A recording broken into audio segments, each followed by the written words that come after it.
Aeons ago, brothers from outer space, under the spiritual guidance of the Masters of Wisdom, the creators of the universe, came to Earth and settled in the core of the planet.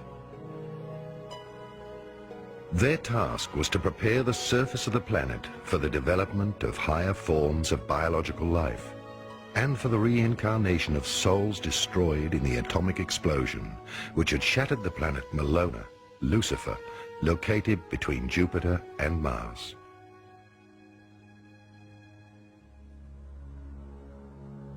These higher supralight bodies, completed humans, knew the divine hierarchy's mysteries of creation.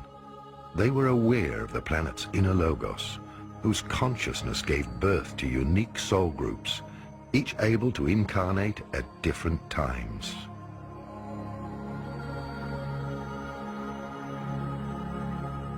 Depending on their specific stage of development in each period, human souls incarnate in order to further their growth. They choose very specific life experiences through thousands of incarnations until they reach completion as human beings. In the beginning, our brothers from outer space built cities in the center of the earth. Agartha, the Garden of Eden, was created, and many collaborators of the Galactic Confederation came voluntarily to Earth.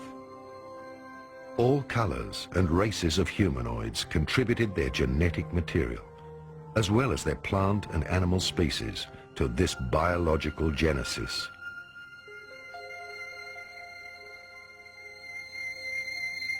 In the creation plan of the Cosmic Father, the Earth was considered a suitable living space planetarium, which would produce a universal humanoid, able to overcome all polarities and a diversity of climatic zones. Until that point in time, there had been a great diversity of non-humanoid species taking part in the development of souls. The differences were so great that the souls had extreme difficulty reincarnating into the bodies of other star systems.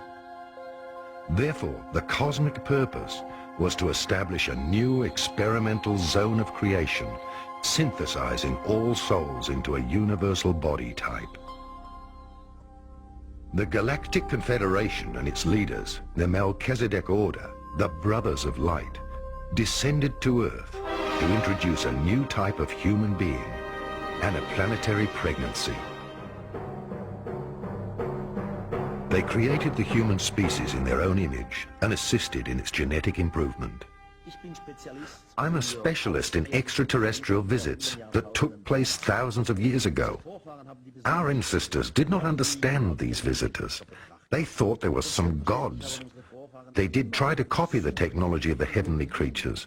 Of course, not correctly, not the function of the technique. A Stone Age man who sees a car, for example, cannot reproduce a car. But he can draw it. He can carve it into rock. He can carve it into hide.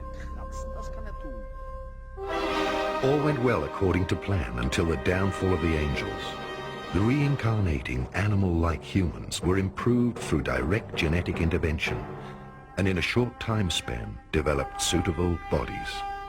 The bodies of these creations became perfect in such a short time that souls from Melona, Lucifer, Venus and Mars, who in past times had already gone through cycles of incarnation and creation, were now able to reincarnate on Earth in order to attain completion. From that time on, two types of humans inhabited the planetarium Earth. The true immortal and physically etheric beings in the center of the Earth, who watched over creation and its evolution, and the mortal creations who purified themselves through reincarnation and developed towards human beings. In accordance with the plan, human beings brought forward civilizations which rose and fell. Different soul groups gathered their experiences in these civilizations. However, the guardians of evolution, also called angels, seemingly took the power into their own hands. They saw how beautiful their creations had become. Some of these extraterrestrials from outer space were tempted by the earthly kings who were always offering them gifts, including beautiful women, and even their own daughters. Some of the emissaries of the Confederation gave in to temptation. The beings from outer space physically procreated children with the reincarnated beings. This was the only action forbidden by the Elohim. From then on, they had to give up their status of impartiality and immortality. They were banished from the inside of the earth, from Agartha, the Garden of Eden. From then on, they had lost their eternal youth and their androgyny. The inner closed cosmos of a complete human being, through the union of the soul and the body's personality, suffered a separation. They were thus condemned to a fall and a return to the process of human evolution. There is a time when the old female Indians tell in the Sanskrit texts that 3 of their Indian cities have circulated around the earth, and the 3 cities are described in detail. The one belongs to God X, the other to God Y, the third to God Z. They are described colorfully in the meeting halls. They're described as manas. These are little vehicles which have come down to earth from these heavenly cities, and often people were given a privilege. They were taken along by the so-called gods, the teachers, in the heavenly cities. And truly, the heavenly cities are described in all detail. But then an argument broke out between the gods. One was called Siva, not the Shiva. The Siva with a C-I. This Siva had, because some so-called evil spirits had settled in one of the heavenly cities, destroyed it, and he did it with a devastating beam. It is described how the city fell to the ground, fell into the Earth's atmosphere, and finally in rubble onto the Earth. And it looked as though splinters of a meteor had fallen to Earth. Initially, the fallen gods lived for a few thousand years, but after Atlantis, to mere hundreds of years. For example, Methuselah reached 960 years of age. Yet the demigods had one consolation. They had paranormal abilities far more advanced than those of ordinary mortals. Through their higher vibrating chakras and energy centers in the physical body, they were still able to make use of their 5 higher senses. They were clairvoyant, clairaudient, clear-feeling, clear-touching, and clear-smelling. Furthermore, they had the gift of magnetism, which they were able to use to heal people. Their knowledge of sophisticated technologies rested in their subconscious. Their extrasensory gifts made them the spiritual guides of the outer world. The prophets, high priests, and magicians of all times have been the souls of fallen gods. Yet all this was part of the Creator's plan, and these souls have made a voluntary sacrifice for the maturing humankind in order to provide it with a light on its path to becoming human and to the Godly Father. Once upon a time, there existed on earth a high culture whose people were filled with the Spirit and knew all the mysteries of creation. These secrets of creation were revealed to them because they lived in harmony with the laws. When human beings choose to live in wholeness and in harmony with the purpose of their spirit and soul, this choice opens the doors to a higher perception, and the universal spirit offers the truth of life through divine inspiration. The result is global enlightenment, and civilization develops. In Atlantis lived the 4th root race, which had reached the pinnacle of its development. Its divinely inspired scientists had acquired the secrets of universal energy. At that time, scientists and divinely inspired masters worked together to take technologies out of the spiritual reservoir of the universal Akashic records. For a long time, power and love were united. Human beings did not have an ego separate from the higher self. Humankind experienced a blossoming in all branches of science and in space exploration.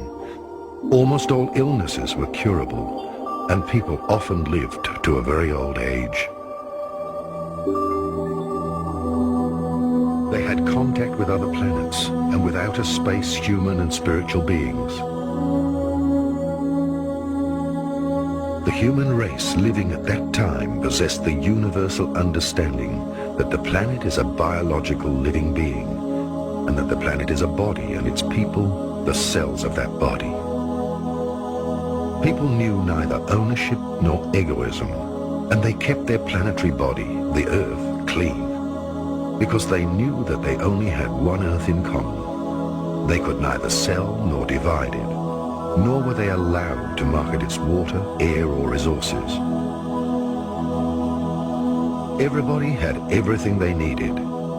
There was no class distinction. There were neither rich nor poor people. They gave to each other and lived in abundance.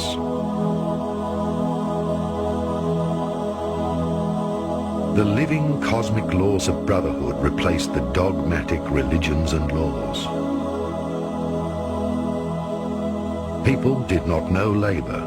Rather, they contributed joyfully to the community with their personal achievements. Each individual's talents were encouraged. The understanding of both the inner spiritual worlds and the material outer worlds enabled the archetypes, the risen masters of wisdom, to live amongst humans and to teach them the great mysteries and initiation steps of the temple. The simplicity of the universal knowledge of the five elements, earth, fire, water, air, and the cosmic ether, formed the basis of a global sustenance. Humans still recognize that they're a part of God on earth and that nothing exists separately from God. They were conscious that if they were a part of the creational spirit which had been materializing for millions of years, they had to possess in themselves dormant but almighty powers waiting to be awakened. In mystery schools, step by step, they learnt to rise to a God-human consciousness. No one prayed to a separate God. They still remembered that they were fallen and incarnated angels who had to attend the school of life and be reborn until mastering and living through any conceivable experience. Until the time came when they would ascend to higher dimensions of consciousness. The masters of wisdom knew the secret of the expanding and contracting of the cyclic cosmos. In the Indian Vedic texts, it was described as the inhaling and exhaling of God. The expansion of the cosmos from the source was called the Omega cycle, since everything diverged from the source. The further the Milky Way and its suns moved away from the source, the weaker their connection to the spiritual source whence everything comes. This means that all life in spiritual decline or descent to lower dimensions slips into the third dimension of the solid material universe. Atlantis and its race were still anchored in the fourth dimension. The masters of wisdom knew that at the peak of this civilization, the cosmic cyclic plan had anticipated that the souls would move down into the third dimension in order to totally experience the forgetting of their divine source and to live through the so-called Dark Age.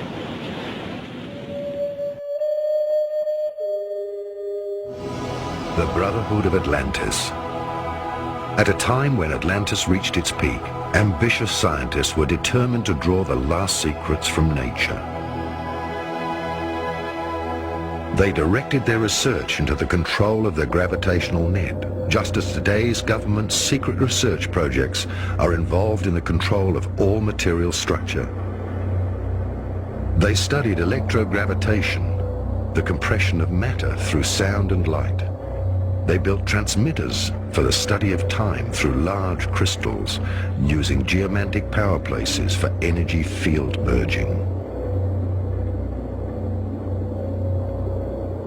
Pyramidal structures were used to communicate with higher worlds. They used science to look for the original sound from which everything came. All this was part of the creation plan until this civilization had reached its peak with its exploration of the outer world. Then Atlantis entered a dangerous phase. Until this time, scientists and high priests had been united. Only a divinely guided human being, one who thinks with his heart and feels with his head, was entitled to divulge the secrets of creation. Such a scientist and high priest was guided by God and higher spiritual hierarchies, and was in harmony with its creations. He never threatened lives through any aspirations for power. But a new dark age appeared on the earth. There were students of masters who had not yet completed their initiation, and who experimented and searched for the original sound, Urton, without the permission of the sacred council of the seven wise beings. With this, the destruction of Atlantis was sealed. Separate thinking without divine guidance, without the intuition from the heart, used for the sake of personal will and power, alienated science and the priesthood. A preordained catastrophe occurred. The Council of the Seven Wise Beings, who at that time resided physically on the earth, withdrew. The Council warned the God-chosen people and sent them to different continents in order to safeguard humanity's descendants. Everybody knows the Atlantis legend. I don't have to repeat it here. About Atlantis, you'll find an abundance of literature, about 10,000 volumes. I would say that every few years, some clever person comes along and proves that Atlantis was either in the Azores, or near Bimini, or in the Mediterranean, the island of Santorini, and so on. There are plenty of Atlantis theories and Atlantis locations, but nothing until today that can be tangibly proven. Now you ask, if Atlantis as a culture reached round the world, specialists, archaeologists would say no. So you would find their argument is not convincing. You would say that any technologically advanced culture needs some kind of metal. They would work with and melt this metal. And if Atlantis had a worldwide reaching culture, then we should have found used or empty mines of some kind of minerals.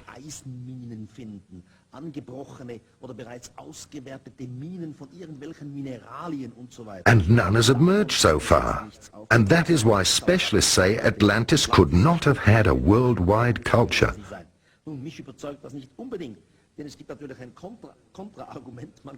The more perfect a culture, the less it would need these kinds of minerals and raw materials as we have them today. One could even say a perfect culture would maybe destroy itself from the outside in a perfect manner, and nothing would be left behind.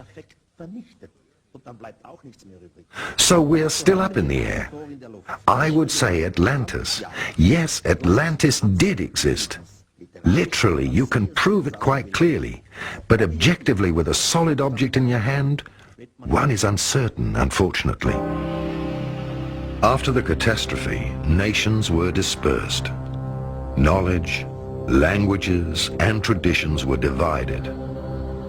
Everything progressed in polarity and division. The Dark Age also saw the beginning of the cycle of descent into an ever-increasing division of individuality and of separateness. For the first time, the Dark Brotherhood made its appearance. Until then, all knowledge had been common to all. There had been no knowledgeable elite, neither was the mass of people kept ignorant.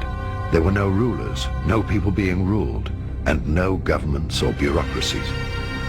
Most spiritual guides of the outer world, along with the worldly leaders, fell under the influence of polarity. The now self-appointed leaders had their own city-states, and because of the knowledge they kept to themselves, they were worshipped more and more, and were paid duties. The Brotherhood of Atlantis ensured that knowledge was divided into two parts. On the one hand, the exoteric knowledge accessible to all, On the other hand, the esoteric secrets only accessible to the initiated members of the Brotherhood. The saying, knowledge is power, dates from that time. When knowledge from the ordinary people, the spiritual decline yielded darkness.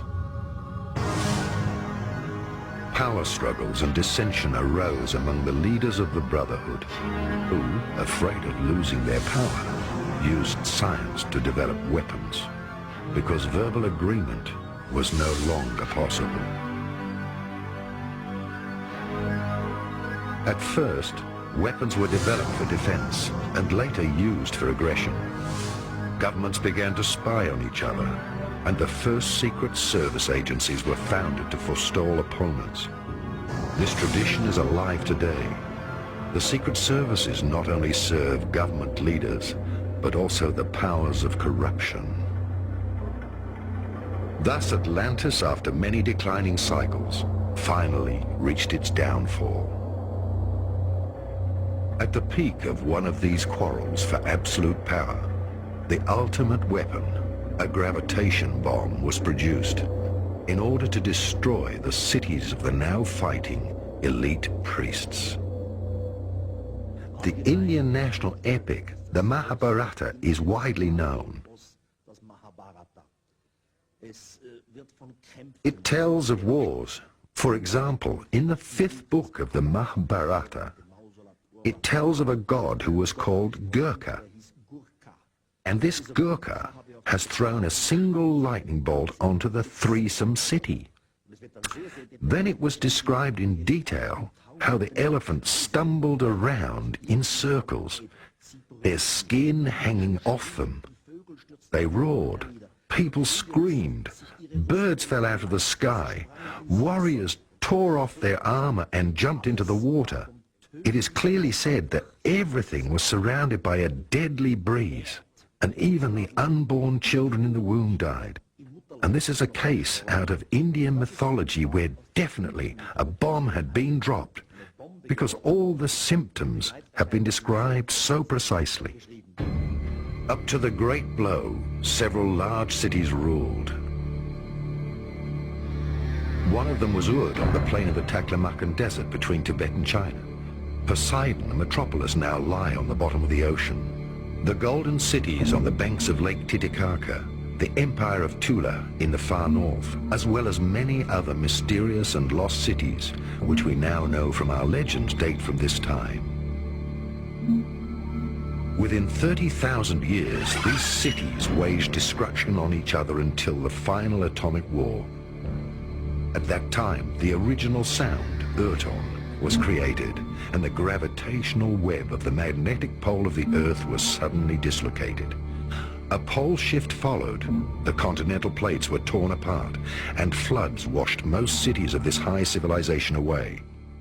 Da gibt es eine sehr, sehr brisante Geschichte, die eigentlich niemand kennt. There is a story that nobody really knows.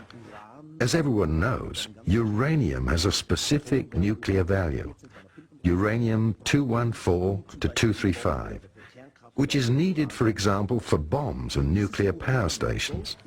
And this uranium must always be kept within a certain limit of radiation.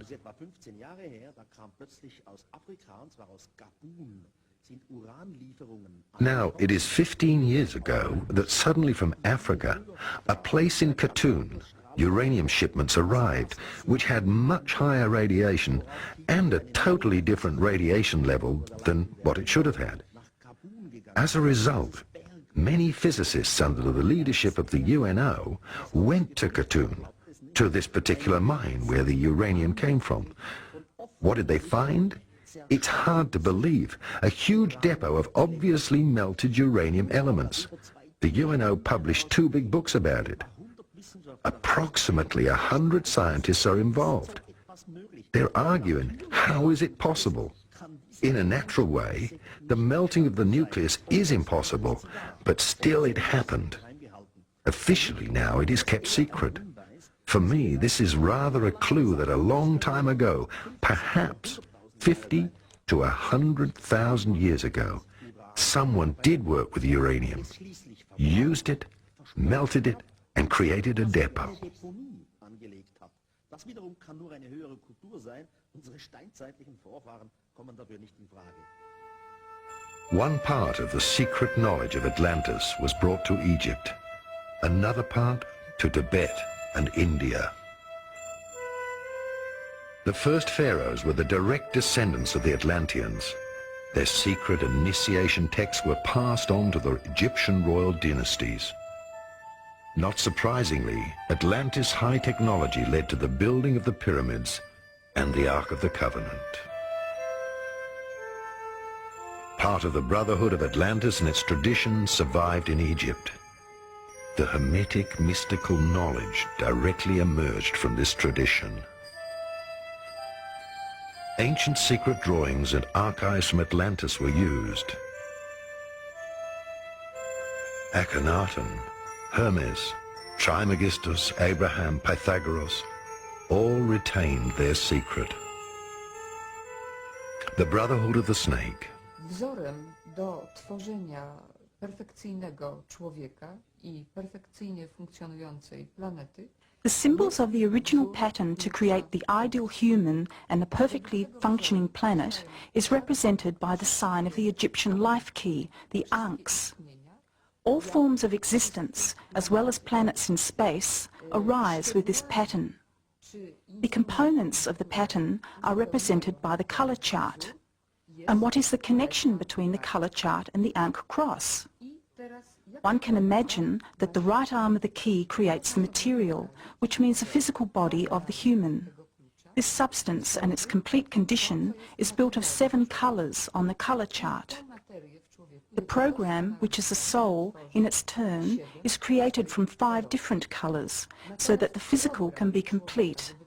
This is the soul body, in which there are 5 ultra-minds, the anti-material chakras. These symbolize the left arm of the key. lewe ramię.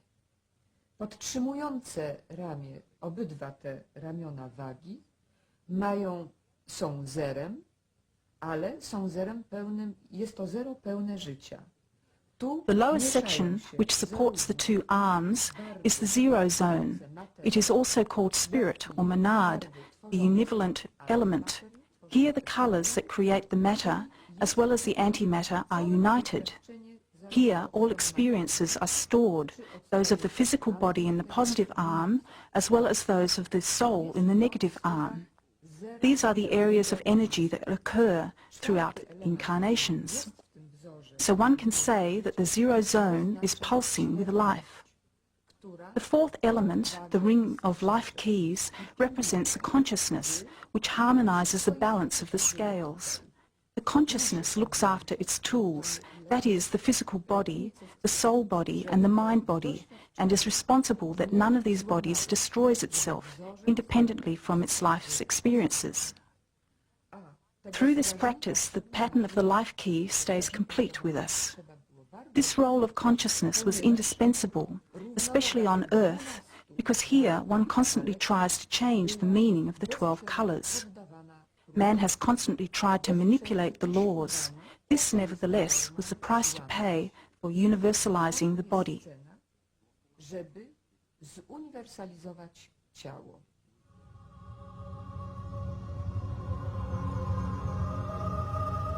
When the Earth descended into the 3rd dimension and the planetary logos, the soul of the Earth entered a new cycle of experience, humans reached the zenith of their polarity consciousness.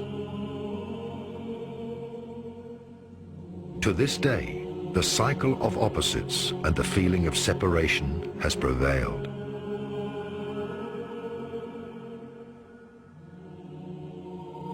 One could say that when Atlantis and its continent sank, the Earth left the 4th and 5th dimensions to enter the realm of the 3-dimensional material structure. With the fall in the 3rd dimension, the remaining human race lost consciousness of the oneness of all things. Polarity awareness took over, and instead of harmony, more and more opposites entered the consciousness and the actions of human beings. Even the elite priesthood was affected, and they dogmatically defended their truths. 2 major brotherhoods arose on Earth, both influenced by Shambhala and Agartha, Together they are called the Brotherhood of the Snake. Shambhala was the seat of the evocation of the Masters of Wisdom. Agartha was the seat of the invocation of the Masters of Wisdom. Together, they embodied the universal polarity of opposites. In the outer world, each brotherhood held the other one to be the Dark Brotherhood, the Black Magicians. The battle between the polarities of the brotherhoods took place over an incredibly long period and reached its peak in the Second World War.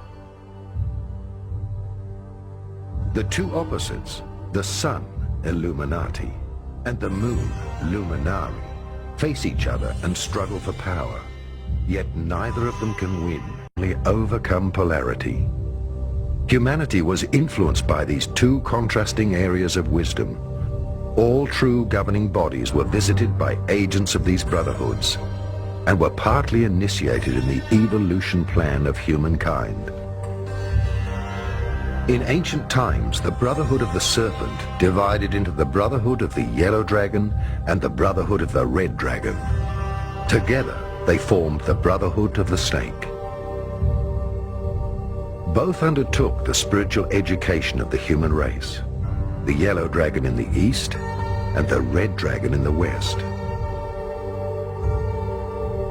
We can still find the Order of the Yellow Caps and the Order of the Red Caps and their monasteries, which date from that time, scattered throughout Tibet. The spiritual warriors of Shambhala and Agartha foretold that at the end of the cycle of declines, when the final prophecy of the spiritual battle on earth would be fulfilled, they would return to reveal the truth and herald the passing of the Dark Age into the Golden Age. The survivors of Atlantis were the chosen seeds of the fifth root race from which humanity originated. Over many thousands of years, the maturing humankind went into a deep and amazing state of consciousness. The extraterrestrial carriers of light gave the surviving Atlantean priests instructions to start the Brotherhood of the Serpent. The third unknown power to influence the brotherhoods was the eagle, symbolizing the Space Brotherhood. They inspired each brotherhood and their worldly kings to build empires. All wars were instrumental in introducing new historical eras and in creating the history of the human race. It was the old game when two parties fight, the third party and its agenda remain hidden. Thus all world leaders were led by the third power in order to fulfill the world plan of creation. The light carriers from the Federation, also called the Guardians of God, introduced on Earth a secret education program in order to guide the worldly humans in their evolution plan towards completion. They are akin to what we call in the biblical tradition the archangelic, or in the Eastern tradition the avatars or maha-avatars, those who bring the divine science or the Dharma, the teachings of light. It is from these higher levels that we will see the fulfillment of what is prophesied in the Old and New Testament with the coming of Melchizedek, Lord Melchizedek, one who initiated Abraham, as we are told in the book of Genesis chapter 14, and one of which the Christ figure in the New Testament book of Hebrews was connected with. They are members of the higher angelic brotherhoods of light who will intervene and change the world from a material-based culture under the control and dictatorship of those who control the financial, the political, and scientific power to one of true spiritual liberation. I believe this will take place in the beginnings of the 21st century, and in the next 20 years we will see rapid change and disintegration of the old rights and privileges, the orders that we have thought about historically as the mystical orders and brotherhoods assigned with Archangel Michael, Gabriel, Raphael. In the East, the great avatars will be seen as part of the Great White Brotherhood, or those who have the Christ appearance, those who have the appearance of Adam, the first parents symbolically of the human race, so that we know our identity We know our cosmic origin. We know our cosmic future. We must avoid contact with these lower forms of manipulation, control, and power. At times, the Brotherhood sent messengers to Earth with secret missions. They sought out the spiritual heirs and the worldly leaders of the different epochs and gave them new instructions. The Count of Saint-Germain appeared across several centuries in Europe and finally disappeared during his journey through Asia. The decline of the human consciousness after Atlantis was part of God's deliberate plan in order to move the souls towards completion. Nothing could hinder it because the web of the planet's basic energy and its electromagnetic radiation increasingly distorted the consciousness of people. Whenever the time was right, they brought new consciousness impulses to the leaders of humankind. This happened through the messengers from the cities of the inside of the earth. Some came as incarnated masters, others as emissaries. Since the destruction of Atlantis, the Brotherhood of the Illuminati prevailed. It started as a sun supremacy with all its masculine attributes. All Western cultural circles carry the symbol of the snake, the pyramid, or the obelisk, which point to the masculine power of the cosmos. Churches and high-rise buildings in our civilization indicate the strength of the male omnipotence. The Sun Masters are the architects of all Western cultures and are now striving to reach prominence through the ruling of the global world order. They all serve Shambhala and work with the Red Dragon, the red-capped Tibetans who are the worldly representatives of Shambhala. The aim of the Brothers of Shambhala, together with their worldly leaders, the Illuminati, is to establish a global world government. The Brotherhood represents the earthbound powers, the Omegapole, the builders of matter. World politics and religions have the same objective. They obey some brotherhood or priesthood, using different means to obtain this single objective. Hence, since the battle in Atlantis, the Brothers of Shambhala have led the spiritual elite to build diverse world empires. Who are the Illuminati? That's one of the most interesting questions that one would never find answered in the academic textbooks. The information about it is missing from the public libraries. However, after years of research and primarily association with the large American dissident political community, I have discovered for myself knowledge and books that normally is simply impossible to get. It has been deleted from the public libraries in the best Orwellian tradition by probably the Illuminati themselves. Whether the Illuminati are the topmost layer of the secret societies on the planet is not that important a question. There may be other levels above them. What is important is that the Illuminati are the interface between the secret societies, this pyramid of secret societies on the planet, and the extraterrestrials above them. There are many books that indicate that, let's call it the Politburo, the Illuminati has members that are either extraterrestrials that beam down for every meeting, or even the rumor is that Lord Maitreya himself may be materializing for some of the more important meetings that they have. So basically, the Illuminati are the quiet, underground, low-key interface between our secret terrestrial government and aliens above it, aliens who themselves are subcontracting for even higher levels of celestial management structures. What is the political program of the Illuminati? What is their political manifesto? Comrade Lucifer is known in the celestial nomenclature as the bright morning star. So anything that is associated with light, anything that has a light in its title, a book that talks a lot about life rather than about love, is probably inspired by the Luciferian, by the Illuminati presence on the planet.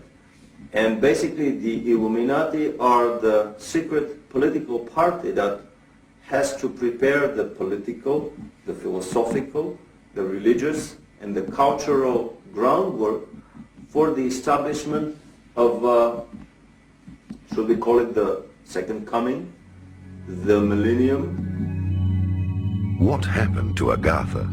The Moon Masters, the Luminari, the immortals who lived in Agartha represented the spirit-bound, the Alpha Pole.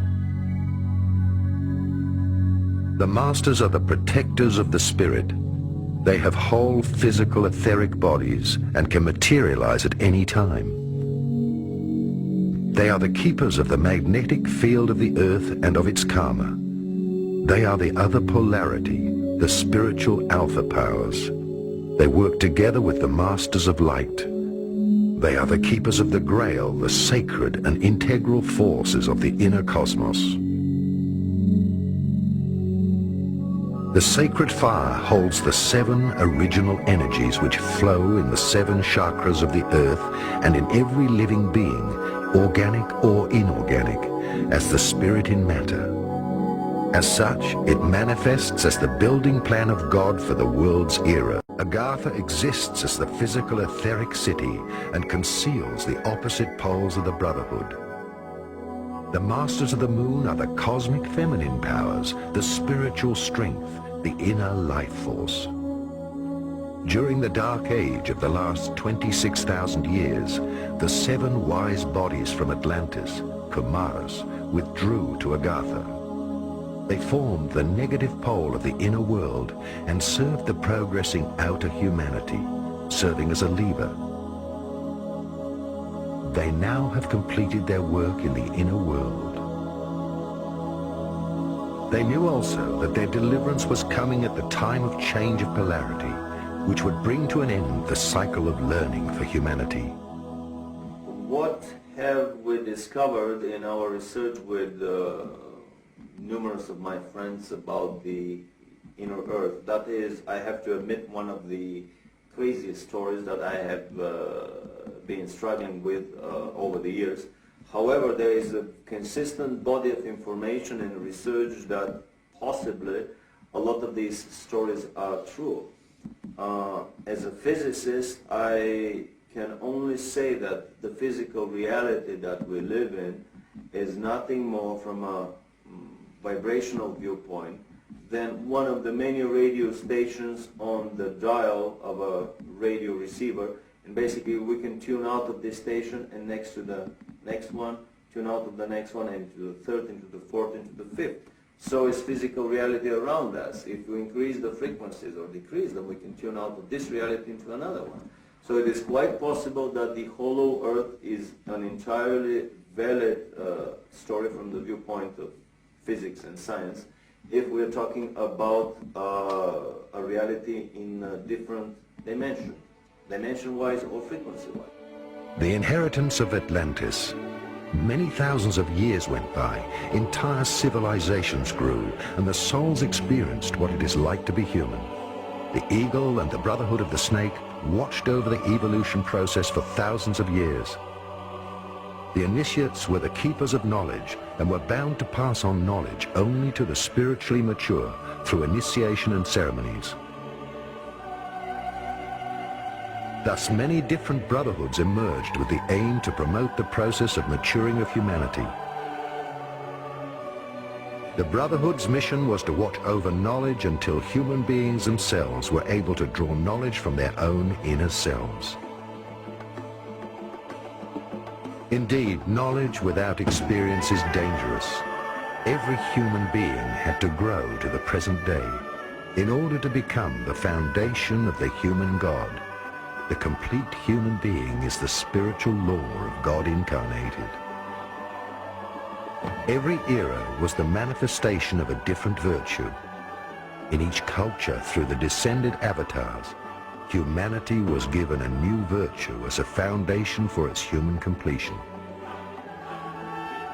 The last avatar, Jesus of Nazareth, manifested unconditional love.